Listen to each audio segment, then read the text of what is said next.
సరస్వతీ నది పుష్కర ఘాటు త్రివేణి సంగమం.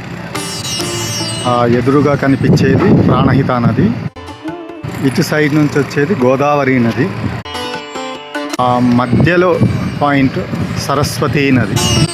ఇక్కడే స్నానాల గదులు.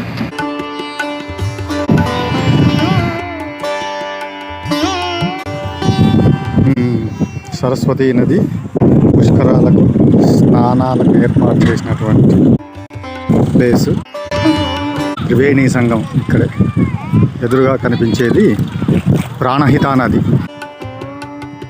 ఇటు నుంచి వచ్చేది గోదావరి నది. ఇక్కడే సంగమం, త్రివేణి సంగమము. ఇది స్నానం పాయింట్. సరస్వతీ నది పుష్కరాల స్నానం పాయింట్ ఇదే సరస్వతీ నది. ఇటు పుష్కరాల ఘాట్. ఇక్కడంతా ఏర్పాట్లు జరుగుతున్నాయి.